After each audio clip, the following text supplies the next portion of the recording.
بسم اللہ الرحمن الرحیم۔ السلام علیکم ورحمۃ اللہ وبرکاتہ۔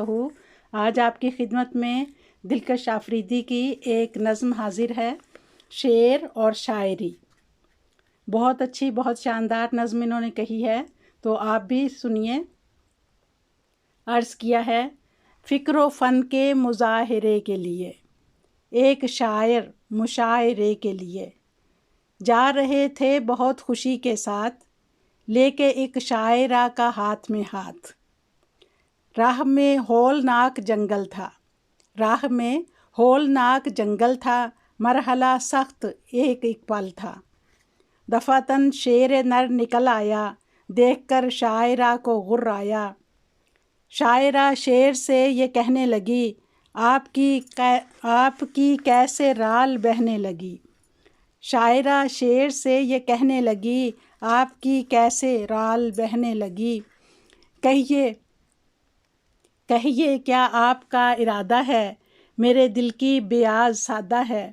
آپ چاہیں تو اپنا نام لکھیں، جو بھی جی چاہے صبح و شام لکھیں۔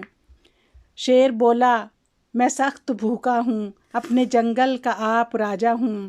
آپ دونوں کو آج کھاؤں گا، آپ کی ہڈیاں چباؤں گا۔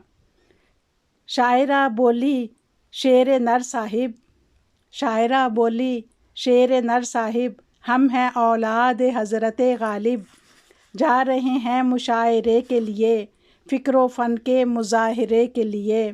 شوق سے آپ کھائیے ہم کو، اپنا لقمہ بنائیے ہم کو۔ لیکن ایک شرط ہے ہماری بھی، ہے بڑی چیز وفاداری بھی۔ لیکن ایک شرط ہے ہماری بھی، ہے بڑی چیز وفاداری بھی۔ آپ بزم سخن میں جائیں گے، ایک غزل بھی وہاں سنائیں گے۔ شیر بولا کہ شاعری کرنا میں سمجھتا ہوں خودکشی کرنا۔ شاعری میرے بس کی بات نہیں، جائیے آپ کوئی بات نہیں، اور کچھ دیر صبر کر لوں گا، میں کہیں اور پیٹ بھر لوں گا۔ امید ہے آپ کو یہ نظم پسند آئی ہوگی۔ اجازت دیجیے، اللہ حافظ۔